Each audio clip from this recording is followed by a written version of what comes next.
Heavy wind, lashing rain. Swollen streams and treacherous driving conditions.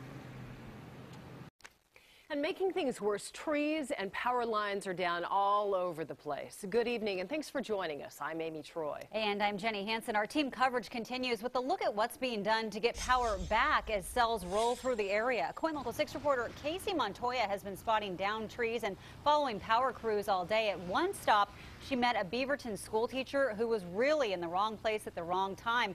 Casey joins us now live. Casey?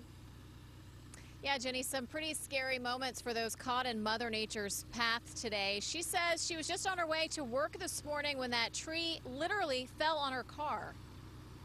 I knew it was a huge tree when it was coming down. Christy Russell says she woke up this morning without power and knew her commute would be dicey with wet roads and heavy rain, but had no idea she'd come face to face with this on Farmington Road. It covered the whole road. And as I'm driving eastbound on Farmington, I get like this and I see a tree starting to come down, and it's basically coming down as my car is riding under it. So my car goes under it, it kind of bounces around under it and comes out on the other side. Shocked but okay, Christy called her husband as she waited for help in the dark. Another close call for the Beaverton math teacher. Her husband had emergency brain surgery earlier this year. Taking the day off, we are just celebrating Life. Celebrate life. About 10 miles away in Hillsboro, crews were busy clearing trees like this from roadways. It didn't take long to clear this tree on Chute Road near Intel. Then they were off to the next one. In East County, PGE crews have been working nonstop to get the power back on. This crew had to fix a broken line on Gordon Creek Road south of Corbett, causing hundreds to lose power. Other crews were making sure lines were clear from debris that could weigh down lines, possibly causing those to break.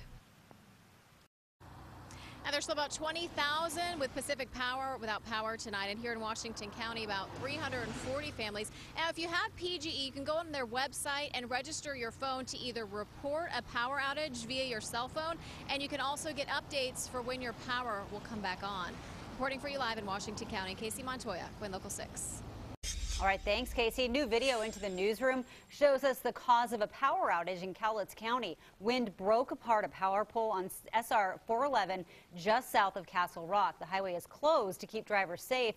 But before it got blocked off, we talked with one mother who was driving with her kids and went right under it. We saw the power pole. It was about like this, hanging over the road, and people were driving underneath it, and I was ready to turn around. My husband just sped up and went underneath it.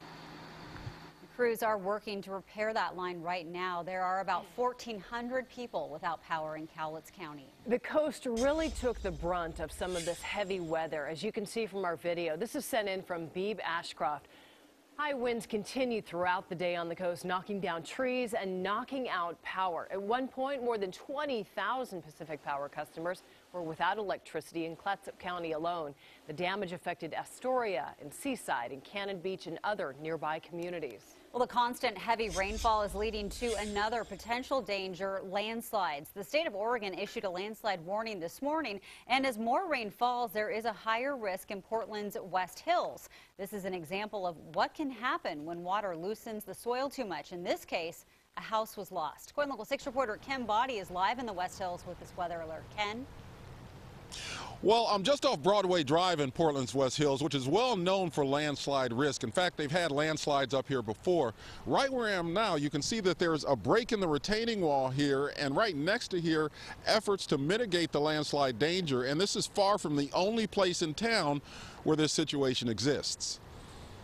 It's been 5 years since a massive landslide took out a home in Portland's Burlingame neighborhood. Every time there's constant rain, neighbors are reminded that they live on a hill where it could happen again. I still feel so close to the neighbors that left, that lost their home. So it's hard for me to imagine that they're not just next door anymore. Michelle Becker knows it was a plumbing and sprinkler issue that caused that landslide. But the common element in the equation, water. And right now, Mother Nature is giving us plenty of it. The state issued a landslide warning Monday morning. So the soils get completely saturated, and then it really starts to come down and they just can't handle it, and that's when we start to see landslides. In a typical year, the Portland area sees dozens of landslides. Most are small, but some are big enough and move fast enough to cause plenty of damage. It's why Multnomah County is spending $12 million to prevent landslides next to the Selwood Bridge project. Hundreds of trees were cut down, leaving the hillside vulnerable. The county is putting in 30 feet high retaining walls and closer to the river, 150-foot concrete columns cabled into bedrock to stabilize the hill. And then I had these 3 walls checked, and we'll probably go to work on those within the next year or 2. Since the landslide in her neighborhood, Michelle maintains the existing retaining walls in her yard. She had a geotech do an inspection. And one thing geologists say is critical, making sure water drains away from the hill.